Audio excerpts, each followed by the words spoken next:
आशिर जट, bureau chief MB news, दीना मौजा, रोबड़ तहसील दीना जेहलम के अनवाही गांव फूटी ककरी के रिहायशी पाकिस्तान आर्मी के मायनाज बॉक्सर और नेशनल गोल्ड मेडलिस्ट अब्दुल मजीद भट्ट ने गुज़िश्ता दिनों सिंध रेजिमेंट सेंटर हैदराबाद में मुनक्किद होने वाले नेशनल बॉक्सिंग चैंपियनशिप में पाकिस्तान बॉक्सिंग फेडरेशन की नुमाइंदगी करते हुए बतौर जज और रेफरी के फ़राइज़ सर अंजाम दिए, जो कि जिला जेहलम और अहले इलाका के लिए बहुत बड़ा एजाज है। किसी मुल्की सतह पर इन्होंने अपने इलाके का नाम रोशन किया। इसके साथ साथ वो पाकिस्तान आर्मी में बतौर बॉक्सिंग कोच के फ़राइज़ भी सर अंजाम दे रहे हैं और इलाके में बहुत से जवानों को बतौर खिलाड़ी बाइज्जत रोजगार मुहैया कर रहे हैं।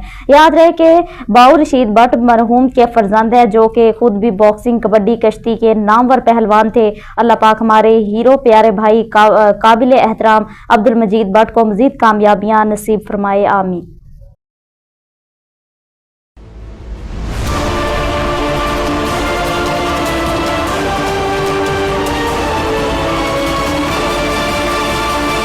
चनियोट मोहम्मद आतिफ तहसील रिपोर्टर से असिस्टेंट कमिश्नर लालिया डॉक्टर मोहम्मद अंस सईद ने तहसील लालिया के मुख्तलिफ एलपीजी गैस सिलेंडर डीलर्स के खिलाफ क्रैकडाउन का सिलसिला जारी। इन्होंने मुतअद्दिद दुकानों पर सरकारी निरखों पर एलपीजी गैस की फरोख्त को चेक किया। सरकारी निरखों से जायद कीमत पर गैस फरोख्त करने वाले मुतअद्दिद डीलर्स की दुकानदारों को फौरी तौर पर सील कर दिया गया।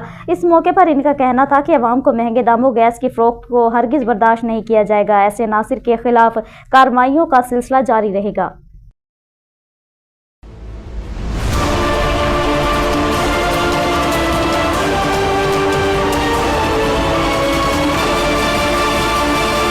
चनियोट राना तजम्मुल वसीम डिस्ट्रिक्ट रिपोर्टर से डिस्ट्रिक्ट प्राइज कंट्रोल कमेटी का इजलास additional deputy commissioner general वासिक Abbas hurl की ज़ेर सदारत डीसी ऑफिस में मुनक्किद हुआ, जिसमें असिस्टेंट कमिश्नर इशफाक रसूल समेत जिला भर के प्राइज कंट्रोल मजिस्ट्रेट्स ने शिरकत की। इजलास में प्राइज कंट्रोल मजिस्ट्रेट्स की कारकर्दगी का तफसीली जायजा लिया गया। एडिशनल डिप्टी कमिश्नर ने खातिर ख्वाह कारकर्दगी ना दिखाने वाले प्राइज कंट्रोल मजिस्ट्रेट्स को हिदायत की कि वो काम पर तवज्जो करें। इन्होंने कहा कि तमाम प्राइज कंट्रोल मजिस्ट्रेट रोजाना की बुनियाद पर मार्केटों, बाजारों के दौरे करो, रशिया खुर्दोनोश की सरकारी रेट लिस्टों की मौजूदगी और कीमतों का जायजा लें और वायलेशन करने वाले दुकानदारों के खिलाफ सख्त कार्रवाई अमल में लाएं। आवाम को रिलीफ की फराहमी हमारी ड्यूटी है, लिहाजा किसी ग्राफ फरोश की मुआफ़ी नहीं देंगे। इस सिलसिले में किसी किस्म की गफलत या कोताही हरगिज बर्दाश्त नहीं की जाएगी।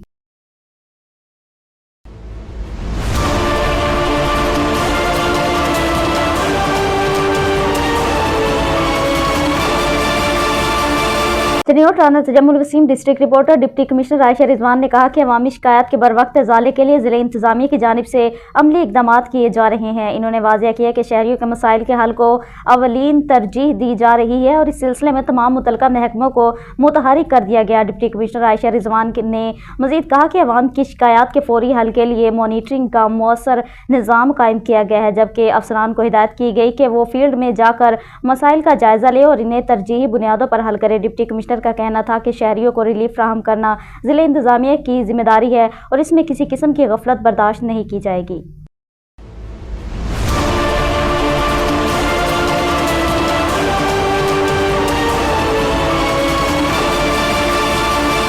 चनियोट राना तजम्मुल वसीम डिस्ट्रिक्ट रिपोर्टर से डिप्टी कमिश्नर आयशा रिजवान की हिदायत पर डिप्टी डायरेक्टर ज़राअत तोसी डॉक्टर शहबाज बाज अहमद की निगरानी में हालिया बारिशों के पेश नज़र महकमा ज़राअत तोसी के तमाम अफसरान ने मुख्तलिफ इलाकों में खेतों का दौरा किया और गंदम की फसल का तफसीली जायजा लिया। इस दौरान फसल को पहुँचने वाले मुमकिन नुकसानात का जायजा लिया गया। अफसरान ने किसानों को ज़रूरी रहनुमाई फराहम की और इस बात पर जोर दिया कि जिन खेतों में बारिश का पानी खड़ा है इसका निकासी फौरी दूसरे खेतों या नालों में की जाए ताकि फसल को मजीद नुकसान से बचाया जा सके। डॉक्टर शहबाज अहमद ने कहा कि महकमा ज़राअत के मुताबिक पानी का ज़्यादा देर तक खड़ा रहने से गंदम की फसल मुतासिर हो सकती है, इसलिए बर वक्त निकासी बहुत ज़रूरी है।